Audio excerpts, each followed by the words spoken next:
Vous le savez, la radio, c'est ma grande passion. Ici Lolo du Soub, département 40. Là, on voit au centre de l'image et l'antenne de gauche, c'est une Yagi 11 éléments pour l'UHF que j'utilise pour écouter le 446. Et il se trouve qu'étant assez bien dégagé sur l'horizon, enfin, il y a un bon dégagement sur l'horizon. Là, on voit les Pyrénées.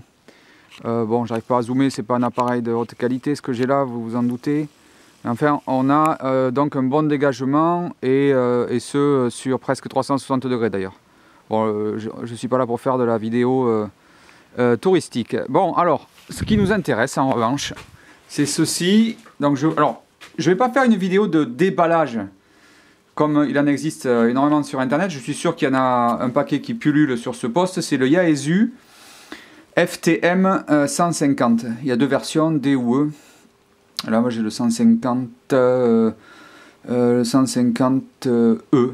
Et la dernière en date, vidéo de déballage, c'est celle d'Olivier, le gérant de l'entreprise GoTechnique, chez qui j'ai acheté ce poste d'ailleurs.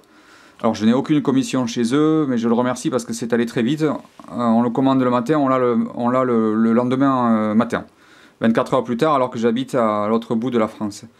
Donc c'est une entreprise qui au moins tient ses promesses en ce qui concerne la livraison. Bon, alors ce poste, j'en pense quoi? Je ne vais pas faire très long, hein. Ça sert à rien, je l'ai bien en main, ça y est. Forcément c'est un Yaesu. En fait j'ai vendu un Yaesu FTM 100 qui était déjà un peu âgé, qui avait quelques années, que j'avais récupéré de seconde main de l'ami Hervé, qui est d'ailleurs un des co-admins du groupe QSO national du PMR 446 sur Facebook, pour m'acheter celui-ci parce que j'ai été bluffé par la vidéo de présentation du sieur Olivier dont je viens de parler, où il montre le système SDX qui est censé, enfin c'est pas qu'il est censé, mais qui offre une qualité d'écoute supérieure sur les signaux faibles en éliminant le bruit de fond. Donc c'est un traitement numérique tout simplement, un traitement numérique du son.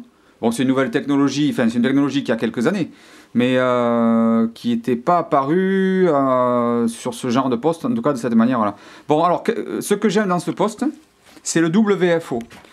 Le WFO, c'est très utile. Je vais surtout parler de l'écoute, puisqu'on n'est pas autorisé à transmettre avec un poste pareil sur 446, mais moi étant radioamateur, je l'utilise comme beaucoup d'autres copains je peux l'utiliser disons sur la VHF. Alors ça c'est la bande aviation en AM pour écouter. Voilà, donc on peut l'utiliser sur 145, sur le 2 mètres, et bien sûr sur la bande, alors celle-ci elle n'est pas autorisée en France, cette bande du 220 mégas, et on peut l'utiliser sur UHF, mais entre 430 et 440 en émission. Et il sort bien les 50 watts, j'ai vérifié, il n'y a pas de problème. Ce qui m'intéresse, donc, c'est le WFO. Donc, je peux mettre d'un côté la VHF, voilà, les relais, admettons. Et bon, là, pour ça, il me faudra non pas une Yagi UHF, comme je viens de montrer, mais une omnidirectionnelle B-band, style Diamond, X, etc. X 500, X50, 200, 300, 510 ou 700, la meilleure étant la 700, que j'ai possédée et qui est maintenant entre les mains de Rudy, qui attend de la montée. Alors donc les plus, le WFO, et puis toutes les fonctions habituelles chez Yaesu. Donc quand on regarde le menu, il y en a un paquet. Si on remonte du 1 et qu'on revient et qu'on descend la liste, donc il y a, bon, je vais vite là, ça sert à rien, il suffit de consulter le... Oh, pardon, je ne regardais pas ce que je filmais, désolé. Oui, il y a absolument toutes les fonctions habituelles sur les Yaesu et sur les postes récents. Il y en a 69 fonctions, on peut les mettre en raccourci, et 62, pardon. Ouais, et elles sont toutes plus ou moins utiles. Il y a le Bluetooth. Alors, qu'est-ce qui est intéressant sur ce poste donc? C'est la fameuse fonction SDX.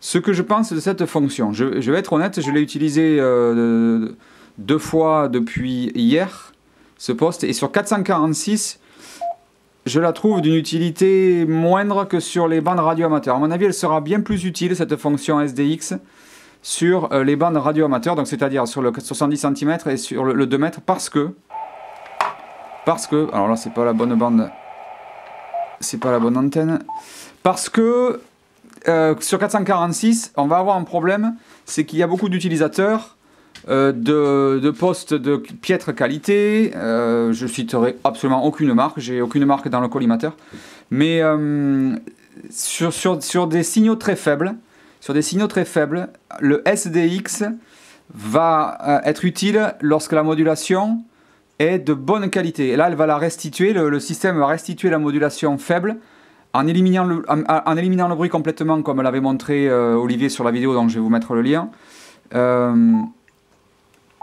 Et alors, le problème, c'est qu'il y a beaucoup d'utilisateurs.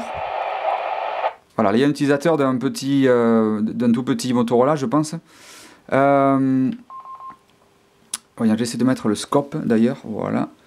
Le scope. Ça, c'est bien utile aussi. Alors, on voit là, par exemple, que sur 446.0.0.0, je le sais parce que c'est bien connu dans le sud-ouest, on a, et on peut déplacer la flèche pour y aller, on a une balise qui est celle d'un aéroport, celui de Pau, Usain.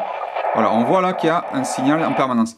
Et le reste de la bande a l'air, on peut sélectionner la largeur de la bande à visualiser, comme sur beaucoup de scopes. C'est un scope qui évidemment ne vaut pas les waterfalls de certains postes, mais bon, c'est assez utile sur ce genre d'appareil quand même. Et je disais donc, il sera plus utile, la fonction SDX sera plus utile en UHF, en VHF ou en UHF, mais avec des appareils de bonne qualité derrière, donc souvent chez les collègues radioamateurs, plutôt que sur cette bande-ci où on a beaucoup d'appareils de piètre qualité qui circulent. Alors il faudrait que je fasse un essai pour vous montrer ce que ça donne lorsqu'on a quelqu'un qui module avec un appareil de bas de gamme et qu'on essaye de le sortir avec la fonction. Donc là je vais enlever le squelch, je me le suis mis en raccourci. Là on enlève le squelch. Je vais balayer. Bon, on voit sur le scope déjà carrière, mais parfois le scope ne prend pas les signaux les plus faibles, donc on ne sait jamais. Là il y a quelque chose. Ça doit être un chasseur. C'est encore la saison ici. Bon, voyons ce que ça donne si on essaie de récupérer ce qui se passe au fond. Probablement rien parce que là il n'y a plus rien qui se passe. Si, on entend des voix. Voilà, ça c'est assez extraordinaire quand même. Bien qu'on n'arrive pas à les décoder parce qu'ils sont évidemment bien en dessous du bruit de fond, on entend que ça parle. Et le problème de la bande 446, c'est aussi le suivant, c'est qu'il y a beaucoup de gens qui se déplacent. Soit ce sont des talkie-walkie ou des mobiles, même si c'est pas autorisé, il y a beaucoup de stations qui sont en mobile. Et sur des signaux fluctuants, la fonction n'est pas excellente. Elle restitue beaucoup c'est comme c'est numérique, elle restitue beaucoup de blanc en fait. Alors je vais passer la bande au scalpel là. Là il y a quelque chose, mais ça doit être là-dessus plutôt. Bon, donc là, il n'y a rien d'exploitable. Et on entend des bruits de modulation qui, évidemment, seraient absolument inaudibles sans ça. Mais là, malheureusement, j'ai pas d'activité fiable pour pouvoir montrer ce que ça donne. Il faudrait que j'ai un signal stable. Et malheureusement, il n'y a personne qui module à cette heure-ci. C'est dommage. Bon, j'ai beau être dégagé. On est quand même dans un secteur où le 446 n'est pas forcément beaucoup utilisé.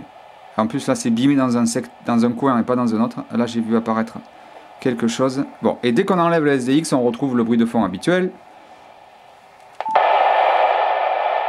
Donc ce que cette fonction va faire, c'est gommer le bruit de fond et traiter numériquement la réception. Dans certains cas ça peut être utile. J'en ai fait l'expérience hier avec une station qui était à 30-40 km de chez moi, avec une modulation correcte, donc à la limite du bruit, mais audible avec le SDX. Mais sur certains signaux, je me rends compte qu'évidemment, on ne peut pas faire de miracle non plus avec les appareils qu'on a en face, ou le QSB. Mais j'ai hâte de l'utiliser ce poste finalement en VHF, donc c'est pas le but de cette vidéo, mais je suppose que ça sera plus utile en VHF. Et pourquoi pas, entre deux stations qui se donnent rendez-vous, peut-être à longue distance, ça doit être intéressant. Là, il y a quelque chose, mais c'est bouffé par la balise du 000. Voilà, et on se rend compte là que c'est bouffé par la balise, donc ça donne rien. Là, le SDX est inopérant.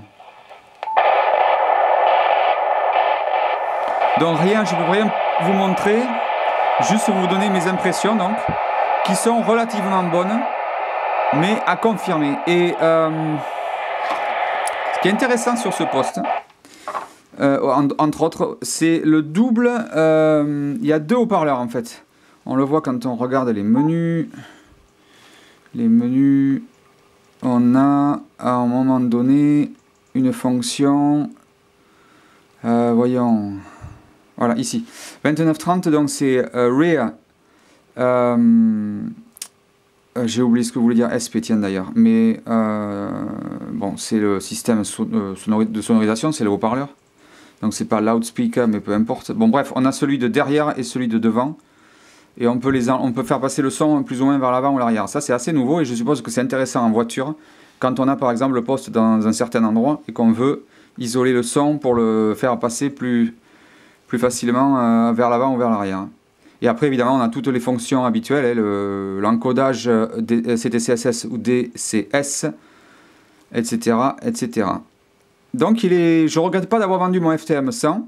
Il est honnêtement du même acabit, avec en plus cette fonction qui peut s'avérer utile dans certains cas, et qui sera peut-être honnêtement plus utile en VHF. Voilà ce que je peux dire en conclusion. Donc mes premières impressions sont bonnes. Je ne regrette pas d'avoir vendu l'autre poste. Alors désolé, je ne regarde pas ce que je filme. C'est très mauvais, je sais, mais je ne suis pas un vidéaste ni un influenceur. Voilà, donc rien sur la bande là. Rien sur la bande, hormis des signaux sans doute très faibles. On va enlever le squelch.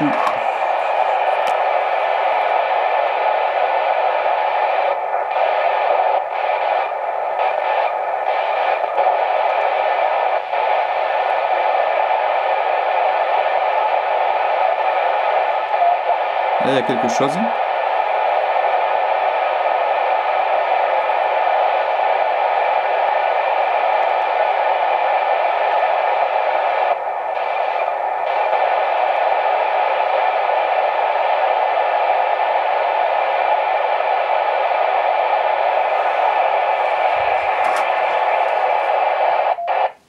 Allez, c'était pour vous faire part donc de mes impressions. Les voici. Plutôt bonne, avec sans doute un petit bémol sur le SDX côté 446. Bonne 73 à tous et à die Schatzmund, comme on dit.